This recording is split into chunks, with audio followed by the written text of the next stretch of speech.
there will be no podcast this week. No? No, there will be no podcast this week. Why won't there be a podcast this week? I'm opening up new pork markets. Oh, this again. Pork markets and cheese. Yes, I'm sure you are, and the world has to go on hold while you do that. Oh. In no way related to our nosediving popularity, we will be doing a podcast this week in a complete U-turn to my early decision to not do a podcast. Okay, so you're not going to stick with policy decisions you've made then? Entirely They're unrelated. very unpopular. No, just complete coincidence. Very popular, actually, I think you'll find amongst the me.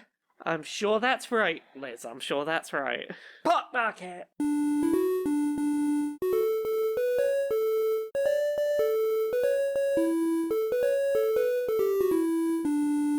Greetings, strangers, queer and pleasant. I'm not Laura Kate Magnet Dale. And I'm not Jane Eyre's Magnet. It's the 12-inch remix of that sentence. And I'm not Jane Eyre's Magnet Dale. And welcome to another episode of Queer and Pleasant Strangers. It's that podcast where two queer trans women have a bit of a catch-up about our weeks and the media we've been consuming and such. Just That's have a me and me. Have a little chit-chat and do silly voices and make each other giggle a bit. Yeah, we've had some big gaming news this week. What big gaming news have we had? They've stolen Mario's butt. They have stolen put it Mario's in your butt. book. Yeah, Mario's. We saw the first. But by the time that this goes up, like to the general public, the first trailer for the Illumination Mario movie will be out. But right now, all we've seen is a poster, and Mario's got no ass. As the author of Things I Learned from Mario's Butt, the world's preeminent book of video game character butt reviews. Oh, I have opinions about Mario's butt being removed. Oh, the shame. This is non-canon. Because didn't he have quite a little round bum in Odyssey? I mean, he's usually had quite the plump posterior. Like, the short version of his history, like, even when, like, we're talking about the original pixel-based games, Jumpman. Yeah, he has an ass. And, like, when you're doing character design that has so few pixels, it's a deliberate choice to give a character like that an ass. Like, ground pounding requires an ass. To do all the kind of jumping that he's got to do, he's got to have glutes, but, like, he's a little bit lackadaisical because he's, big prominent protagonist that everyone knows. A little bit of flab there, that just helps with the ground pound, not completely, like, shattering his tailbone. He needs to have a big ass. It's part of the canon. Give him back his ass. Give him back those thick cheeks. Give him back his thick cheeks. They took away Wario's ass recently. What? Yeah, Wario's got a diminishing ass. What? Right. What? Give Wario back the big ass. What is it with these aging men and their diminishing asses? Let these men have an ass. Read Things I Learned from Mario's Butt. Anyway, what have you been playing this week? Not a lot, I'll be honest. I played a good chunk of Dome Keeper. Yeah. You know this game? This is the one that you were playing with the dome and the sort of line pointing out of it in various directions. It's a laser. And then it was a platformer at points, it seemed. Okay, so you crash land on this planet, it seems, or are drop podded down onto this planet, and you have a little dome, and you move quite slowly, and you are sort of poked into the ground, so you can start doing some drilling. And basically the sort of standard base version of the game is you have to go down and look for equipment to make you easier to defend, and also make your character move faster and drill faster. It's not really platformy so much as you've got sort of full 360-degree movement, and you can float around down in the tunnels and tether minerals to you and bring them back up. And occasionally you will find little artifacts, and some of those artifacts will be give you an option to get one of two things, or just mince the artifact for resources. And you might get things like a lift that will help you automatically bring resources from down below. You might get things that sort of, like, there's a condenser that automatically produces water. And periodically you're just having your dome attacked by the alien creatures that live on this planet. So it's part sort of base defense on the surface and part go on bigger and bigger excursions, gaining more abilities so you can excursion further Yeah, to do better base defense. indeed. And eventually you get the big artifact at the end of it, which you need to power, usually 2 or 3 like sort of nodes. And once you power those nodes, it will unlock this other thing. Big door opens. There's a random artifact behind it. You bring it up to the base. You have one big wave at the end, which you can try and survive. But even if you don't look like you're about to survive, the relic will basically go off and protect you, saving you from other things. Okay.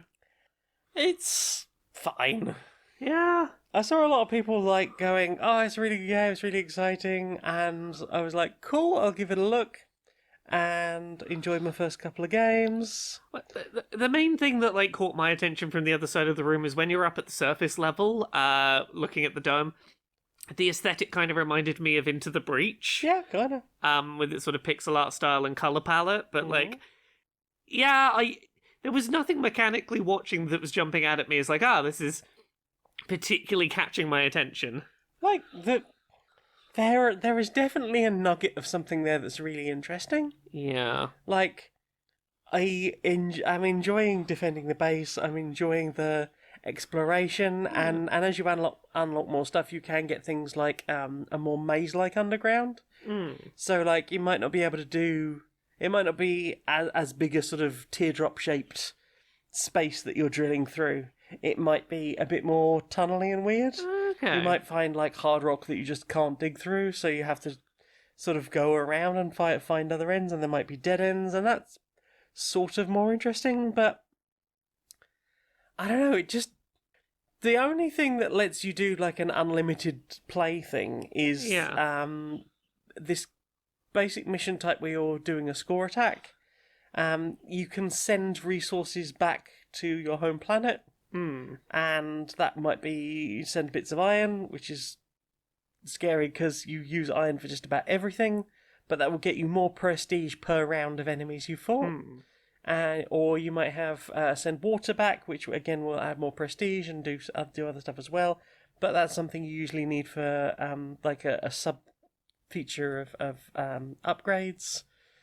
But the prestige mode is played on brutal difficulty, with no difficulty selector. You just have to do it at this setting. Okay. It's like, I would like to experience that side of things, but I'm not good enough to play it on brutal. There's no option to just go normal play, but like don't have an end point, let me go as far as I can. Not really, no. Which is a shame, because there's things I would like to see. It's like, yeah, but we've tied it to achievements now, so you can't have that. I don't know why they couldn't just go, no, you turn off achievement for that bit.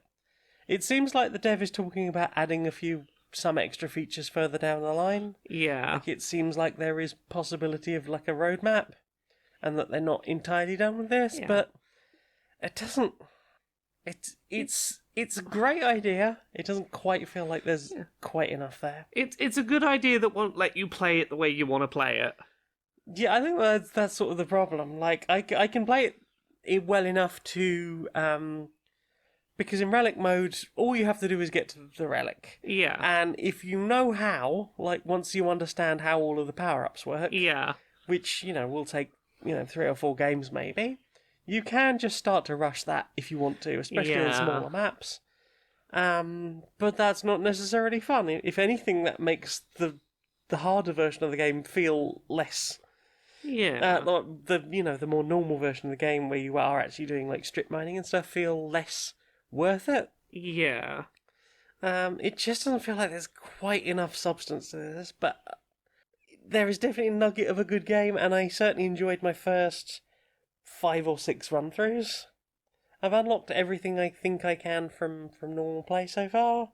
I don't know what I would need to do. There still seems to be extra characters and an extra item to unlock, but I haven't worked out how to do that. I guess maybe through prestige, which I don't really do very well at the moment, and I don't have really the time to go practicing something that just wants to be difficult for the sake of it and won't let me have a difficulty setting. What about you? What have you played?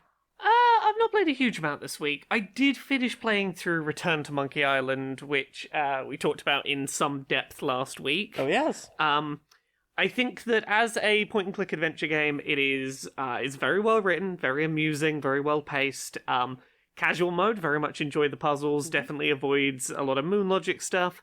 I do want to play through this again on the harder puzzle difficulty.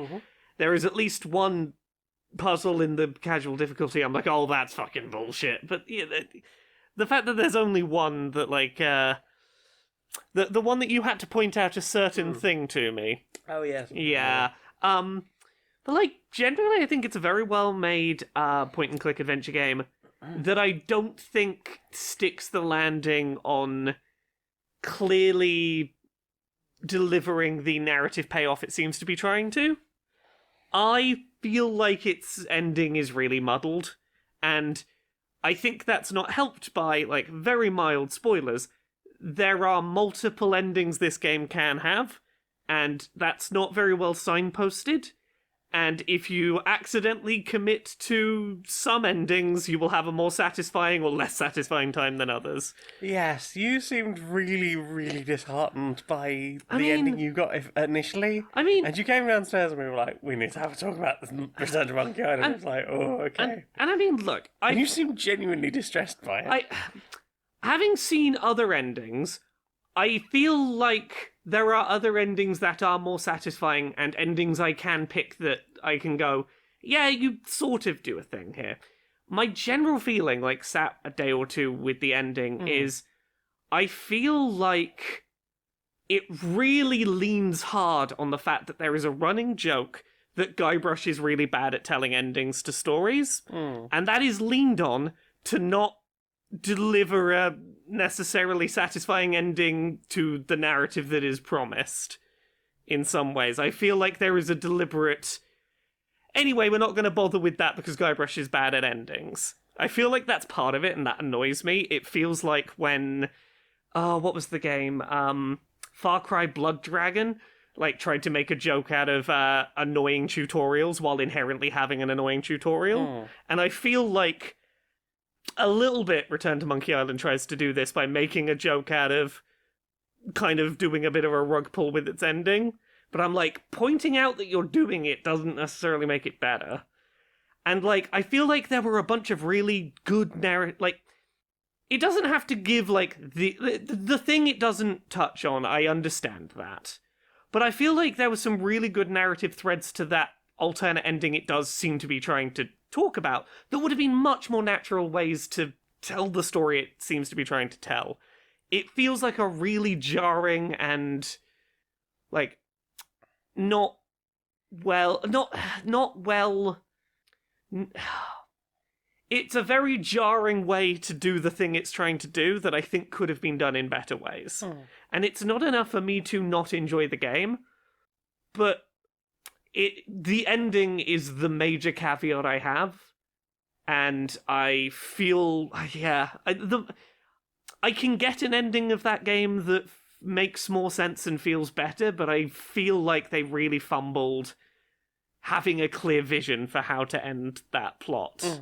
I don't know if you agree or not, or to what degree, but... I think the problem is that I got the ending that, from the sounds of it, was most satisfying. Yep. And I got that first time because of the way I was playing. Even if I had gotten that ending the first time I'd done so, I think I still would have largely felt the same, because I feel like the very sudden jarring thing they do just before that has zero context is just a very, like, I feel like there are far less jarring ways you could... It just feels like such an odd choice to me. But I very much enjoyed the game still. I had a very good time with it.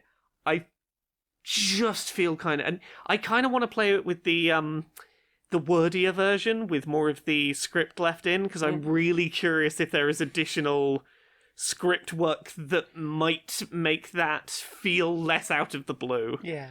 Because in the cut of the dialogue that is there, it just feels too jarring to me. Otherwise, very enjoyable game. I really liked it. I had a very good time. Don't stand by it. I had a very good time with all but maybe 5 minutes of it. And there are I could be far more critical. I've been far more critical of other games. It was a very enjoyable game with one weird caveat.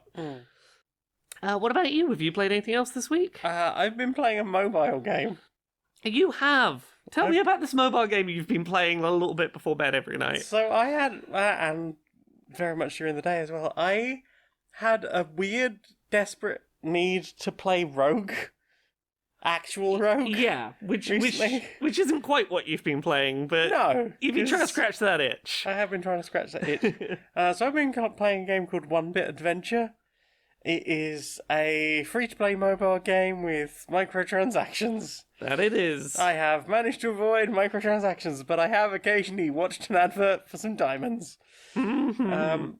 So it is a four-directional turn-based movement, kind of like Rogue. It's procedurally generated out of specific tile sets.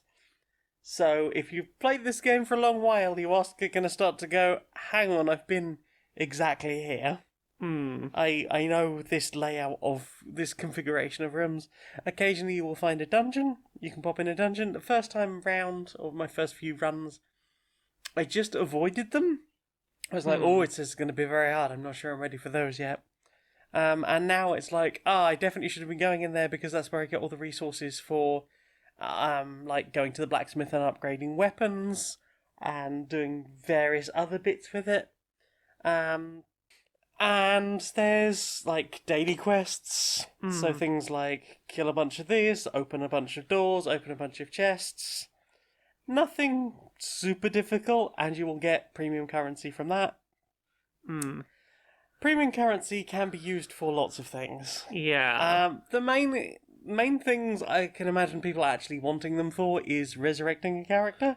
Yeah. So if you die during a run, you can spend some diamonds to resurrect your character right there and then. Yes. And get right back to where you were. Or you could just go back to the title screen, watch an advert, and have it back resurrect for free. Okay. If you want to unlock extra slots on a weapon, you can spend diamonds. Bear in mind you start with 100 diamonds, which is quite a lot, really. Okay. Unless you are like going, I've died 6 times on this run, I'm going to keep resurrecting, I'm 2,500 steps in. Like, then it's going to get expensive in diamonds. Yeah.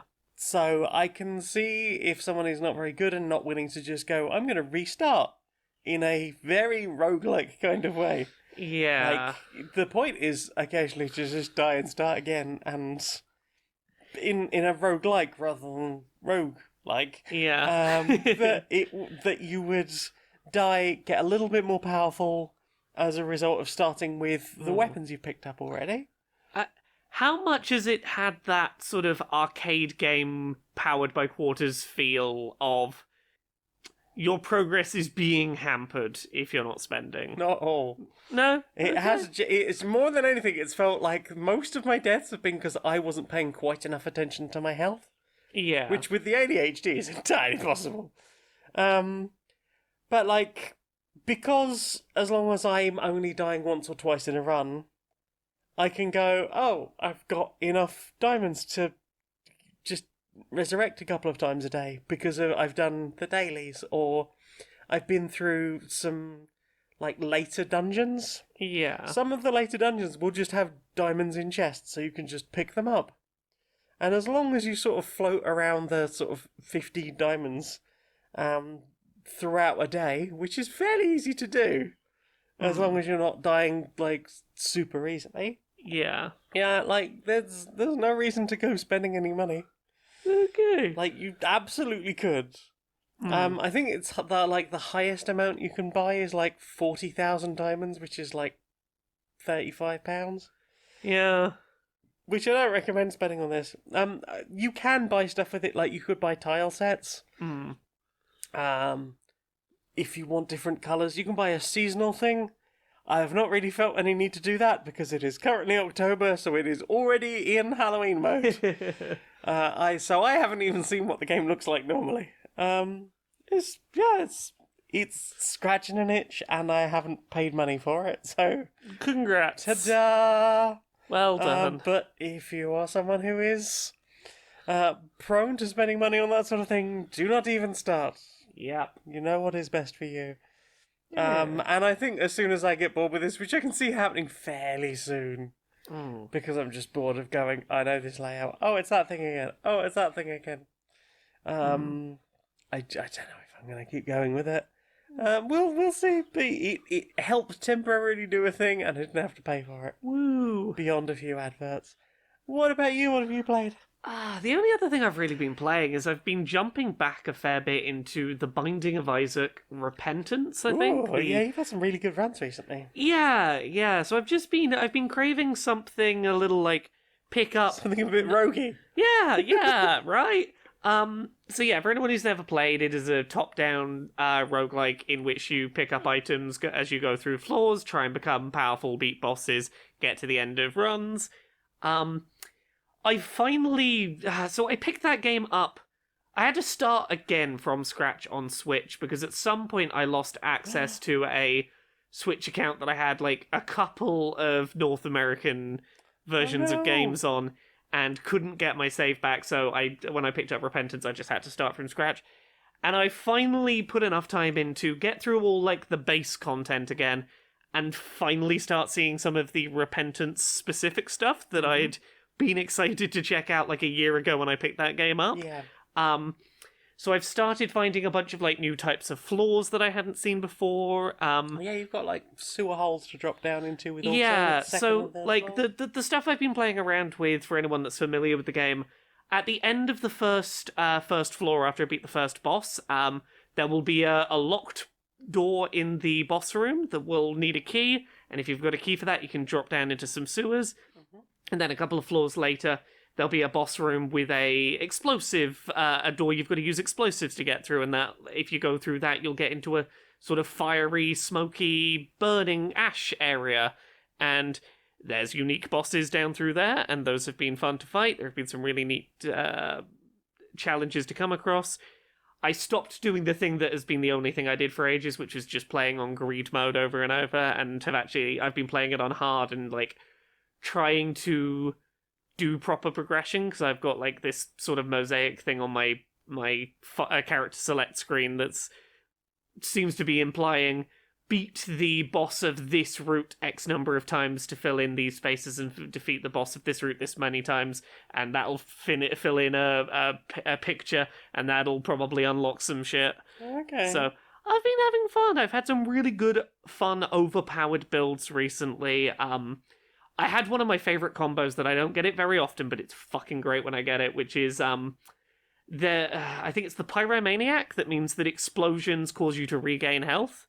And I paired that with the Ipecac, which causes your tears, or in my case, because I like playing as Azazel, my sort of laser barrage, to explode on contact with things. And the laser's got really short range anyway. So I would just run up and very close range blow stuff up with my laser, causing an explosion, which would hit me because I was so close, and I would regain health. And it was impossible for me to not gain health, because like, oh, I'm low on health, I'll just run at a wall and laser the wall and gain all my health back. And then I paired that with like laser arcing that came off of my shots, and all sorts of fun stuff. Oh, I love that game. It's so satisfying when you get one of those builds where everything will just absolutely melt in one shot. I recently discovered that the short-range Mega Tears is great to get with Azazel's small laser, because the short range sets it to a specific short range, which is about the range that your laser is anyway, so the penalty of picking up the short-range Mega Tears basically doesn't exist, but you still get the massive damage boost. So short-range Mega Tears at the start of a run with Azazel, literally one-hit killing bosses from the start of the game. It's fucking great. Hell yeah. I like The Binding of Isaac. There's so much video game in that video game. There is an unreasonable amount of video game. I need to have another crack at that. I periodically go in, play it for a couple of weeks, and then just put it down for a while. If you Which ever, is probably the safest way to play. Honestly, yeah. If you ever want any tips, let me know. I can tell you. Oh, I know what that does and what that'll do. Oh, darling, show us your tips. Yay! You played anything else this week? Not really. It's not been a play-heavy week. No, not really. I think that's everything I've played too. Well then. Time for this. Right, welcome to our press conference, everyone. We here at the Cartoon Sexuality Board are very aware that many of you have questions following the announcement that Velma from Scooby-Doo, much to long-term suspicion, is a lesbian. So we here, again, at the Cartoon Sexuality Board, would like to announce more characters as canonically queer that you probably already kind of assumed. Bert and Ernie. They're not just roommates. We're confirming it here and now. They do smooches. They like each other very much. Squidward from SpongeBob SquarePants. No heterosexual man has ever played the clarinet that classily. Squidward is gay. Timon and Pumbaa. They weren't just two coincidental animals raising a child together. They were husbands. This was adoption for them. This was the only way they were going to have a child. Mike and Sully from Monsters, Inc. They may scare children. They don't scare each other. They smooch each other. And lastly, the clock and the candlestick from Beauty and the Beast. When you're made of wood, you can get up to all sorts of things. Starting a fire? They were very careful not to. They used protection. This has been a press conference from the Cartoon Sexuality Board. Look forward to finding out which cartoon characters you all sort of assumed were gay are canonically gay. Probably next week we'll have some more. Excuse me. Excuse me, I need to know. What is in your pants? I'm a unicorn. I don't wear pants. I still need to know. Look. There was an alien revealed for a library somewhere, and it was genderless, and I'm freaking the fuck out, and I need to confirm. What genitals do you have? Magical. I need one or the other. There's only two choices. What ones do you have? I don't have any. They wasn't illustrated that way. Oh, fine. You. Yes, hello. You. What genitals? What's a genital? There's two of them. You've got to have one. I need to know. I need to understand. Are the trans is the reason? Why? In my pants, you said? Yes. I got these nuts. I mean, that almost answers my question. You have nuts. Okay. Yes, hazelnuts. Just why will none of the fantasy creatures have genitals that I can know about? Fine, one more try. You. Hello. What genitals do you have? I must know. I have tea and crumpets. What? Would you care for some tea and crumpets? No, I need to know what genitals you have to know whether the trans is a more fictional creatures. Well, there's that fellow over there with the bowler hat and the umbrella. That's a gentleman. No, I need fantasy creature genitals are apparently important to me. Why won't they tell me what genitals the alien has? Mr. Ben, I think this woman wants to know about you, the gentleman. No. I just want to know what the alien's got in its trousers. Well, I am a 500,000-year-old space-traveling, story-reading alien.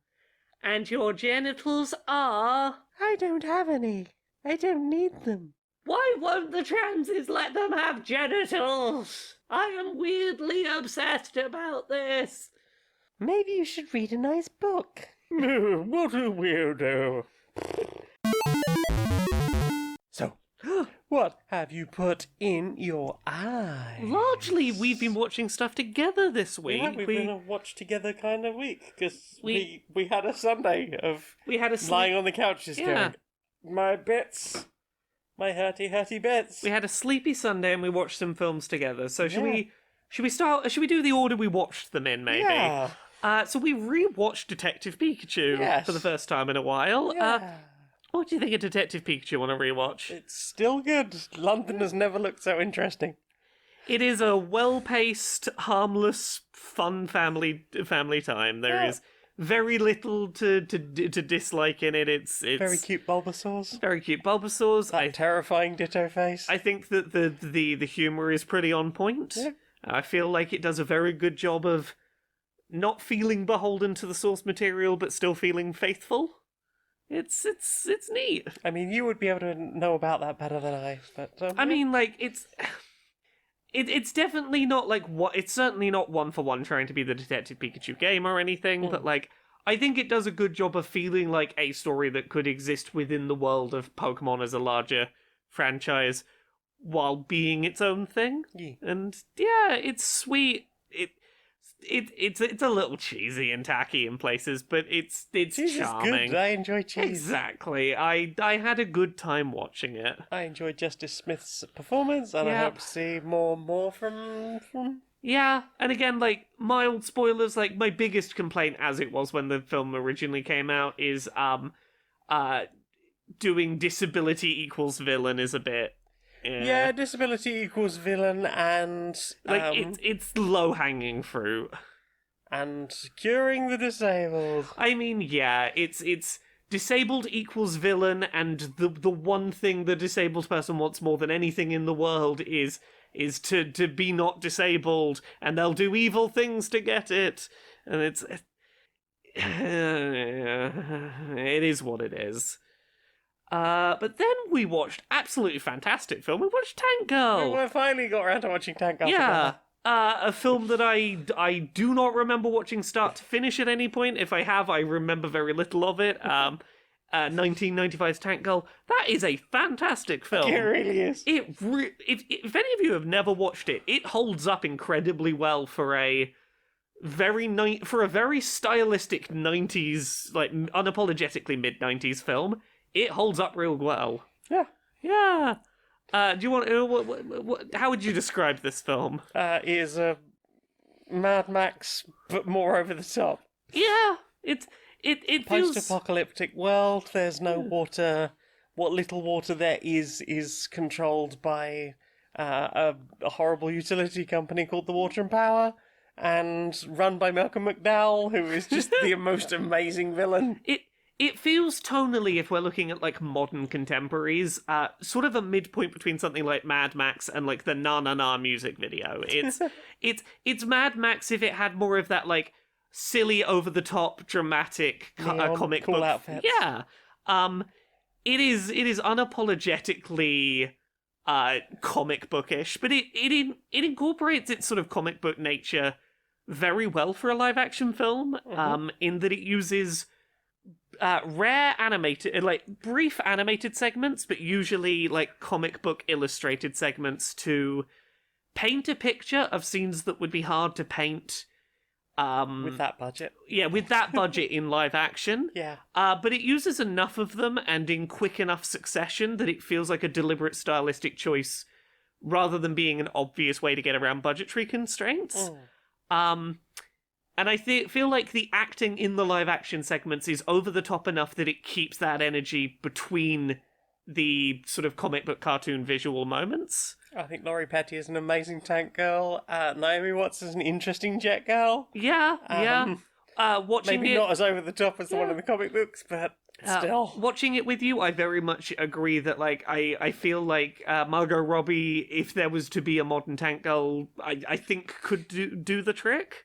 I mean, I'd heard that was a thing that might happen. It's a thing that Margot Robbie's pushing for. And then we watched Birds of Prey together, and I was like, you know what? I think she could actually pull it off. Yeah, there was a moment of singing in this where Laurie Petty hits a note, and I'm like, oh, you sounded so Margot Robbie there. And like, Let's do it. Yeah, I very much enjoy it. I think that, like, that film makes a lot of, like, very ahead of its time editing and pacing choices that feel current today in a way that is very rare for a film of that era, that is that dramatic about its artistic choices. Yeah. Ice-T is a kangaroo. Ice-T is a kangaroo. That is a thing. Yeah. Oh, the soundtrack. Soundtrack's great. The soundtrack is not at all what you would expect out of it. It's all grungy, so appropriately 90s. I guess. suppose it's not as like upbeat or like high tempo punk or like the sort of things you might expect out of something so comic booky. It is very Gen X malaise grunge, Yeah. but it works. It's a really neat film. Yeah, I really enjoyed it. It was fun to watch it again.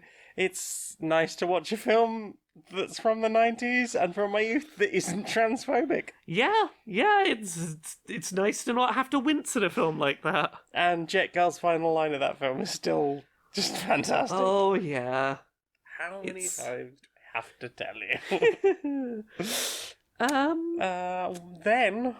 Then we watched Nightbreed. Clive Barker's Nightbreed. Yeah, Nightbreed. I don't know how to explain what I saw there. It's definitely about monsters. It's definitely about monsters. It's definitely about monsters and Yeah. definitely not about being a gay man in America in the 80s. Yeah, Definitely not. there is a man and he's having nightmares about. A place called Midian that's full of monsters. Yes, But it's not like scary monsters, they're just unusual creatures that live underground in a place of their own, and it's called Midian. And he goes to his therapist, and his therapist is a serial killer who is dosing him up with hallucinogenics. and telling him it's antipsychotics. Telling him it's lithium, and then going around and killing people, and then when he's finished killing people, convincing Boone that he did it. Yeah. Which is a whole thing, and then it becomes a film of I've died, but I've been brought back to life as a monster in the monster community. And also, there's a prophecy about me. There's also a prophecy, but we keep that quiet until like the last 5 seconds of the fucking film. And then the cops want to just come and destroy all of the people living underground. Yeah. And Yeah. it turns out that the first Midian Pride was a protest because that shit gets pretty wild at the end. Though. I'm gonna be honest. A lot of things happened in that film, and then the film was over, and then I just kind of was like, that happened. Sure, watch that film now. I still don't know how to emotionally process. I think what you said directly after watching it was, well, that certainly was a sequence of events I just watched. Yeah, I don't know how to look, it's been a few days, I still don't know how to process the series of events that did occur. The events did occur. Well, it's definitely about monsters. It's definitely about monsters. Just about monsters, and it's got no parallels to the gay community, and they're definitely not being driven out by arsey cops. And so forth, and that there isn't like weird things about religion and Christian persecution. It is an interesting film with, like, I would warn up front, its early pacing is a little all over the place. Do you know when this film was released? 87, I think. Yeah, it's got a very 80s initial pacing to it that can feel a little slow and a little slow to establish what it's going for in a way that, like, hasn't aged terribly well. Yeah, you do have like a little bit at the beginning of it's trying to do setting the level of slice of life mediocrity at the beginning, but it just is kind of a bit weird. It's like just kind of sitting around not doing anything and then dumping some exposition and then sitting around not really doing anything and then dump some exposition. Yeah, so we have Boone has his nightmare about Midian. His girlfriend Laurie, I think it is, Maybe, wakes him up, and he talks about that he's going to go and see her at the club later. Or she suggests meeting at the club later. It turns out that she's a singer at a club. He doesn't turn up there. He goes to see his therapist, who miraculously calls at a time when his girlfriend's like, hey, you should speak to your therapist about these fucking nightmares, you know? And then we get a scene where he goes to his therapist, and his therapist decides to show him all these crime scene photographs of horribly murdered people. Yeah. And just being like, yep, you murdered 15 people. You're a sick fuck. And I didn't tell the police where to find you. But, I'm doing some favours for you here, Boone. Now, you better tell me how to get to Midian. And the ultimate thing is, he's been a therapist for supposedly dangerous people for a long time. Eventually, it just sort of did something to his brain, and he was like, we need eugenics. We need a lot of eugenics, and people with mental health problems keep talking about this place called Midian.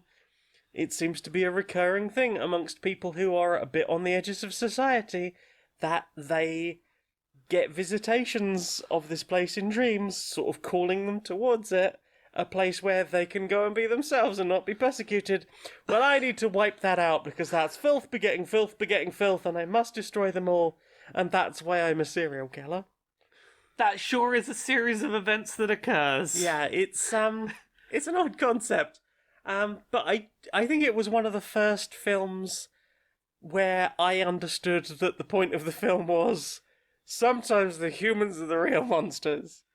And I realise, obviously, that is just a massive trope, but yeah. I think that was the first piece of media I experienced where that was openly the case. It definitely feels like a piece of media that would have had a different, I would have had a different response to if I had seen it a few decades ago compared to seeing it today.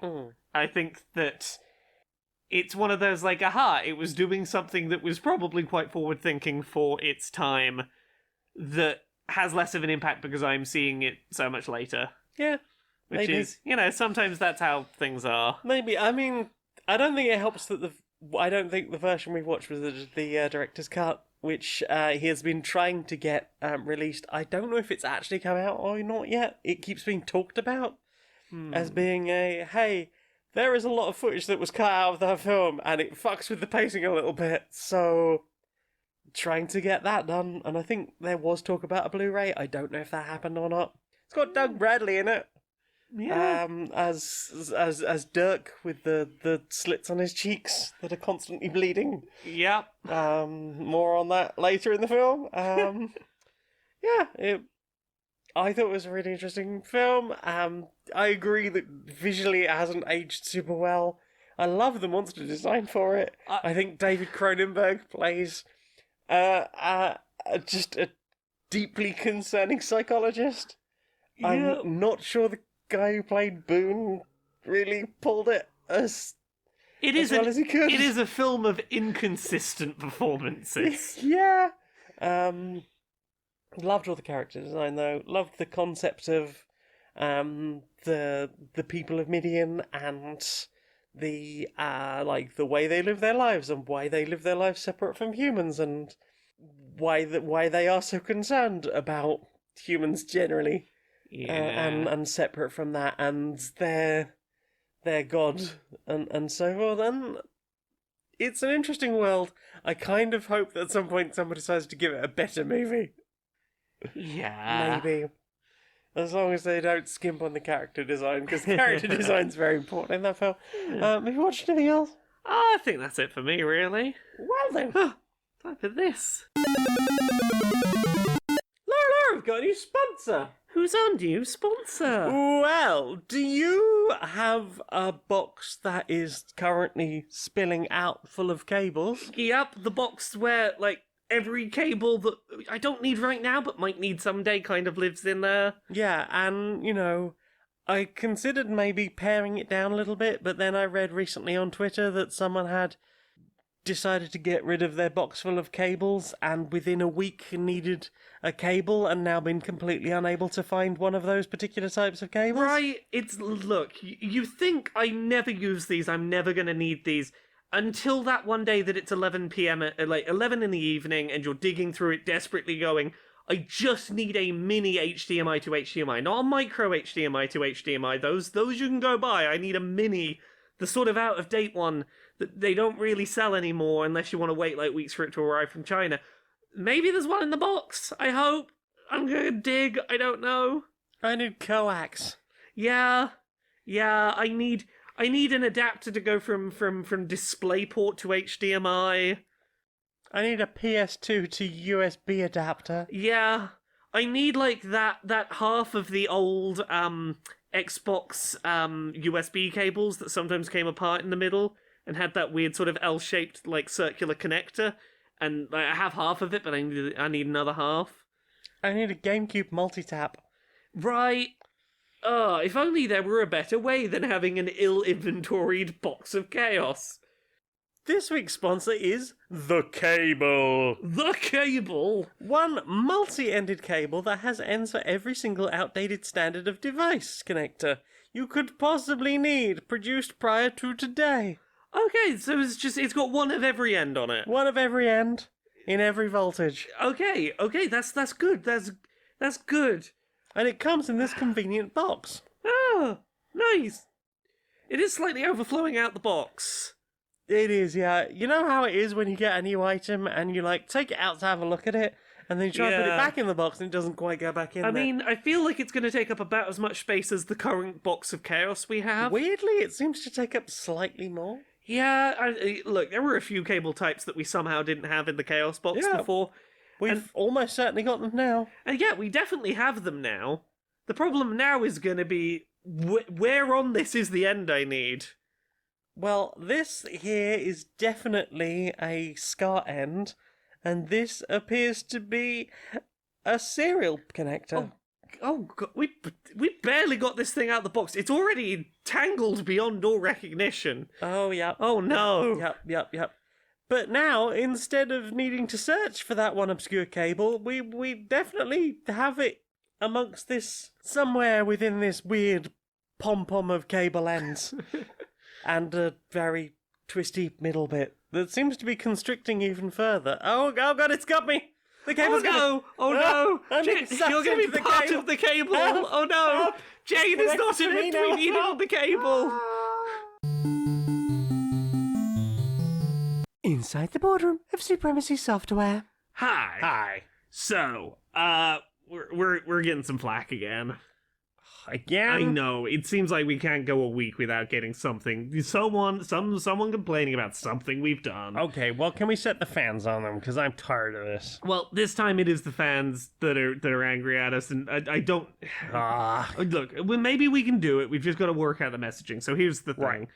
You know, we had that small team that we commissioned to make that game with all the talking and the sort of the very critically well received RPG thing. Yeah, I didn't like that one. So many words, but it did I- make a lot of money. It did make a lot of money, and people seem to love it. And but like, yeah, I agree with you. Too many words. It's why I didn't read it all. Yeah. Apparently, it was about the evils of capitalism, Huh.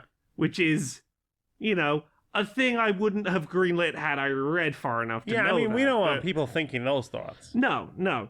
So, like, look, that would be bad enough, but here's where it gets worse. Right. Remember that team of people we let go recently because we wanted to keep their IP, but we didn't want to pay them for the IP. Yeah, We wanted to just yeah, have yeah. their property, but not have them involved, Yeah, the people that made the absolutely. whole thing. Yeah, I mean, Yeah. money.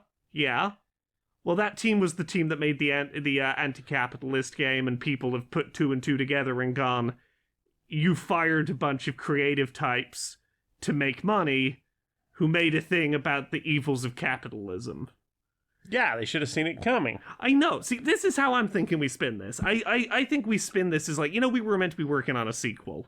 Were we? Yeah, we were meant to be working on sequels. Here's how I spin this. I reckon. Figured it was just another one of those things we announced, but had no plans of doing. Well, see, it might still be that, but here's what I spin. Here's what I reckon. Right. Hey, the true sequel to that game is a real-life ARG. Right. We fired the creative team to bring the themes of the game into real life. This is the sequel. Right. We're demonstrating the themes of the game in real life and it parallels, narrative parallels. Right. This is the sequel. It's Right. genius. We're so smart. No one's ever thought to fire a bunch of game developers as a sequel to a game. Not the It way is we do pushing it. exactly. It's pushing the art form forward. Yeah, Look we're at us. very artistic. We're very artistic. It's very artistic to fire the people who made a game about anti-capitalism. Yeah, I am an artiste, and that is why I fire people. Exactly. I reckon if we say this confidently enough, people will buy in. You are a fucking genius. I know.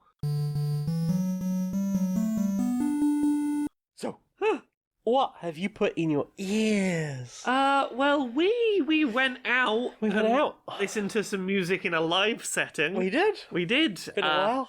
Yeah. Should we talk about some of the live? Some of the live. Yeah. Should we start with Slow Mojo? We start with Slow Mojo, a band that were not in fact slow. Yeah. The room they were playing in had featured far slower acts all night. Slow Mojo were the upbeat start. They really were. They picked up a bit. Yeah. How would you describe Slow Mojo?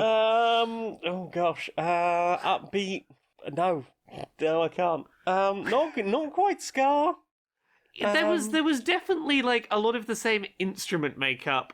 Yes, like they had a brass section. Yeah, it was ska without the knees up to it. It had like the sound and the tone of ska, but without the sort of up and down playful jumping necessarily. Yeah, but some of the same sort of like drumming pace and rhythm. Yeah, and tone. It felt like ska on a day where it didn't quite have 110% enthusiasm. Yeah, I mean, it perhaps wasn't as pacey, and I kind of missed that. But yeah, they were certainly one of the highlights of the night. Music-wise, they were good to listen to. Definitely worth checking out. I want to give them some more time. There was a little bit of me throughout that was just like, you're so close, just a little, on, ease up, just a little bit, pick it up. If you picked it up a little bit, I'd be really digging this. Yeah. And then there was John Bongley. Yeah, we've talked about John Bongley on the show before, and another excellent selection of, well, we had some electro funk, some glitch hoppy stuff, probably some twisted disco, I'd say. It was a really nice set, very danceable. By that time, a few people had filtered out to go to other rooms, so we got a slightly cooler room to do some dancing in, and that was fun. The opening act of the night that we saw was HK, or HK, I guess, aka the Cat Burglar. Yes. Who played that really nice glitch/electro set, which I was having a really good time to. The problem was he'd been on stage about half an hour before the club even opened or was letting people in. Yes, so we got a very small amount of that set. Yeah, poor guy had been playing to an empty room. It was a very enjoyable set. Yeah. That was unfortunately followed up by a set where the bass was turned up just painfully loud. Oh, it was so loud that I could feel my attenuating earbuds vibrating in my ears. And it was a real And it was shame because like I painful. was digging like the energy and the vibe. It was just. It reminded me of that other night out we went to once where the main room was just shaking with bass. That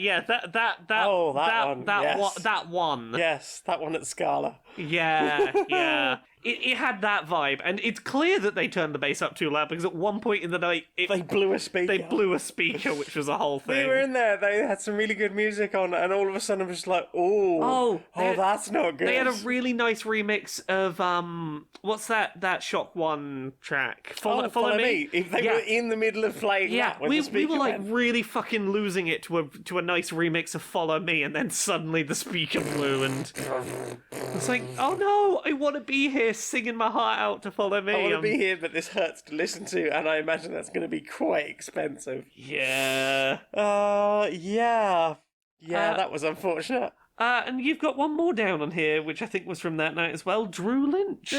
Yeah, same room. Later on, they'd obviously managed to rebalance the speakers. I think I know who this is. This is the one that we've seen at a different event. Yeah. And it was a lot of hard techno, very hard drum and bass. Yeah. It was, and it was funny because I was sitting there like, this is really very heavy drum and bass, and somebody just nudged me and went, yeah, me and my friend are always saying it's really hard to find proper drum and bass like this. I'm like, I think of drum and bass as being way more chill than this, but I'm not denying this is really good. Yeah. Drew did another excellent set. It was good to see. So, yeah, it was a lovely night. We listened to an awful lot of music from across the speed spectrum. Yeah, it was an evening of chaotic jumping between tempos. It was much aggier than previous events had been. But, Yeah, we'll see. we spent most of the night in the most chill room in the entire building. It's like, you know what? We've had 3 hours on a bus to get here. Yeah, Because there was a train strike, and we support the strikers. Exactly. It did require us to take some very lengthy buses, and it was a long journey to start the night, but we did it. Buses. We didn't cross the line. We respected the strike. Hell yeah. We were good and well behaved. Hell yeah. Oh. And then we went dancing. Well, I think that's everything I've listened to this week. I've listened to a bit more Welcome to Night Vale. Yeah. I've listened to the live show about the Doors, which yes. I don't think was on the feed last time I was listening to Welcome to Night Vale through. So that was interesting to hear some of the live stuff, which I'd never heard before. Gosh, that crowd really wanted to whoop and cheer at every little thing. Well, I think it was the first live show that they'd done for Night Vale, and I think there was a lot of excitement of the thing that I'm very excited about. It's real and right there. And, I get that. I would kind of like to see some, stills from that show, because, Hiram McDaniels is in it. I'm like, is it just the actor with a microphone, with their puppets involved? I'm trying to remember from the live show I went to whether there was any outfittery. Right. I honestly don't remember. I had a great time, and I have no visual memory. Yes, because I've seen people at Comic-Cons and stuff dress in outfits that I've seen Cecil wearing Yeah, for live shows. Because I've seen stills of Cecil. I did a live shows. femme Cecil from Night Vale cosplay once. Yeah, Cecil I- Palmer. I'd Cecil Baldwin. I'd like to do that cosplay again at some point. That was a really fun one to do. Did you do the purple eye? Yes. I know that's quite a popular one to do. Yes. I did many purple eyes across myself. I'm curious now, how many people will get confused between, is that Cecil or Jonathan from the Magnus Archives? I mean, either one I won't complain at being recognised as. Either works. Both. Haha. Yeah.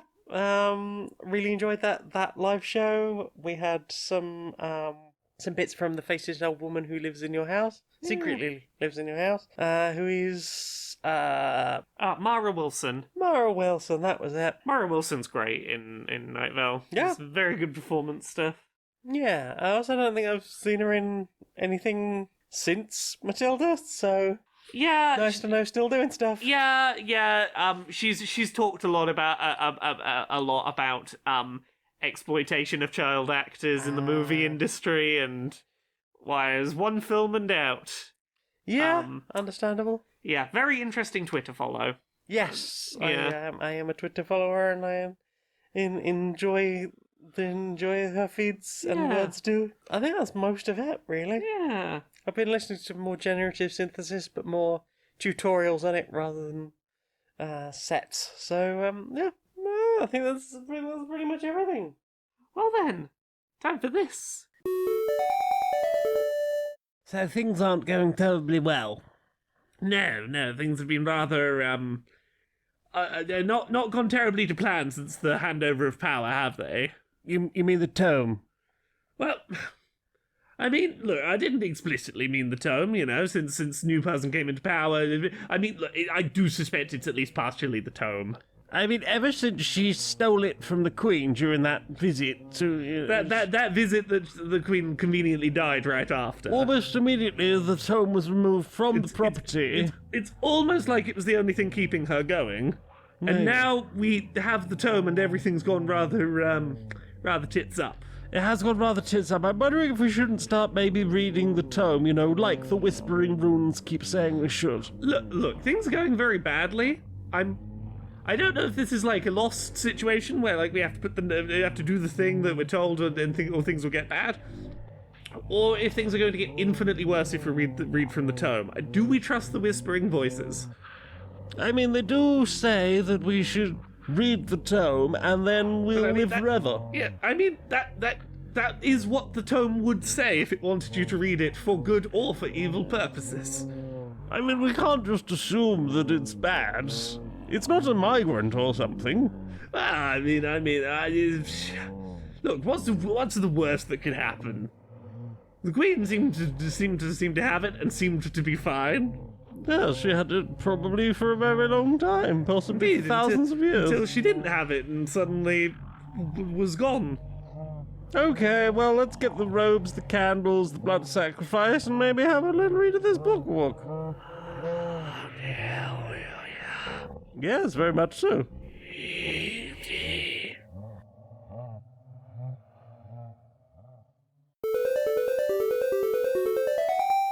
Well, the children have been out trick-or-treating again. Indeed, we should probably make sure we have a look through what they brought in though. Well, before yes, we let them have you it, hear stories, don't you? You hear stories of people yes, bringing home the things. I heard about some children bringing home a CD player.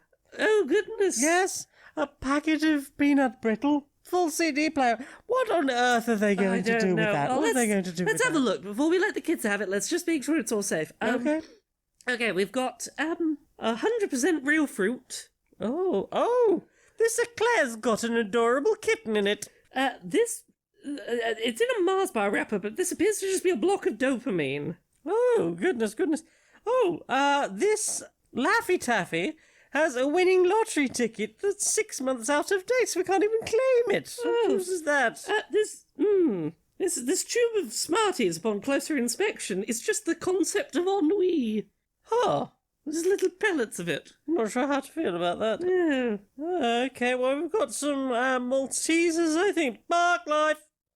Oh, that's where the park life was. Certainly didn't expect to find that in there. No. Okay, we've got this sort of big selection box here, but we'll sort of Is that a open the lid. Brazil nut? No. Brazil? No, it's not a Brazil nut. It's an entire miniature civilization. Oh, what in the goodness? Well, is that one a toffee? Nope, that's a secret way into an Arby's. Oh goodness. This is just a handful of lint. It was beautifully packaged, but that definitely is lint, it isn't had it? a ribbon around it, but it is just lint. Yes, this one, I thought this was almonds, but it appears to be a bag of gravel. Could have had their teeth out on that, and that's very expensive. At first glance, I thought this one was just some candy floss, but it appears to just be some neon pink hair clippings. Oh, I think that might be mine, too. Oh, how'd that get in here? I have no idea. I don't know if someone's selling it or what. Now, let's see, this sherbet dib dab. I'll just have a check in there. Because I'm shaking it around. I'm hearing a lot of sloshing, which you wouldn't really expect with a bag of sherbet. No. Oh. It's a koi pond.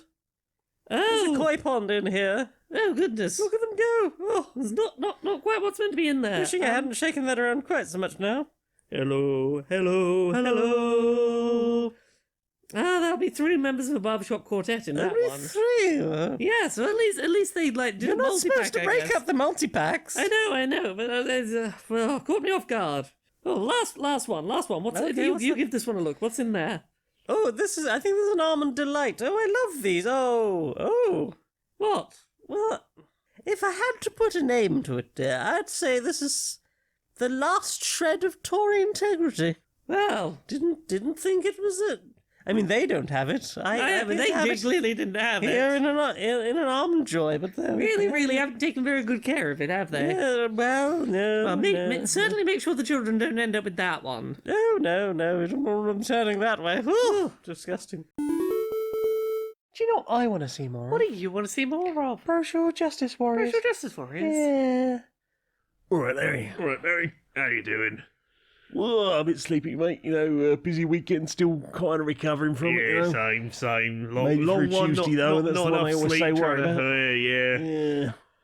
You been up to much? I've been having some interesting conversations this week. Yeah. I've been having some conversations with some people about mental health diagnoses and. You're that old one about not feeling like you belong or claiming you can say you're one thing or another because you're not diagnosed or whatever. Yeah, well, we've talked, I think, before about the fact that diagnosis is a privilege that is certainly gatekept, and some people who want to achieve diagnosis cannot get that because of various barriers. But this is what I was talking about this week. This week I was chatting to some people about But people who know that they fit the diagnostic criteria for mental health conditions, but do not go and seek formal diagnoses. No.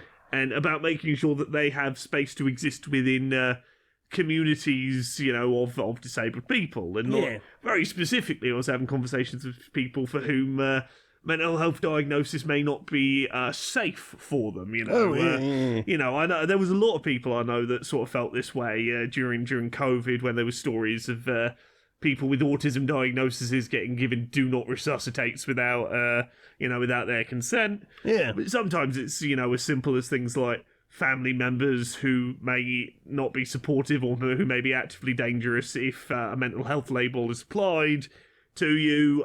Maybe you work in a hostile workplace where you are liable to be discriminated against should a label exist, officially. And for some people, diagnosis is not a safe thing to do. No, absolutely. Like I know a lovely couple, both autistic. One of them diagnosed, the other one not. And the reason I've been told why the other one hasn't been diagnosed is that they've basically concerned that in the event of some kind of emergency, that they wouldn't be able to advocate for each other, and that absolutely is necessary. Indeed, and it's the thing that's really important is that, like, if you are a member of one of those, disabled communities, and, someone explains to you, I fit the diagnostic criteria, but for my own reasons, I have not pursued, formal diagnosis, it is important to still make space for them within communities of support, understanding, making access to support needs and accommodations available. Yeah, absolutely. I mean, what harm are they doing by, making the space more inclusive? Exactly. Like gatekeeping who can or cannot, get access to support services based on the formal diagnostic status. We've already, we know that negatively impacts intersectional minority groups, but it also impacts people who aren't from safe backgrounds, and it's yet another reason it's really important to reiterate that self ID is valid. Absolutely, mate. Absolutely. Yeah. I mean, it's weird how people get about. I had to get a diagnosis, so, I'm more valid than you, and I just think that's a really weird way of looking at things, Indeed. Gatekeeping generally just baffles the hell out of me, mate. Right, yeah. You fancy a hug? Oh, yeah.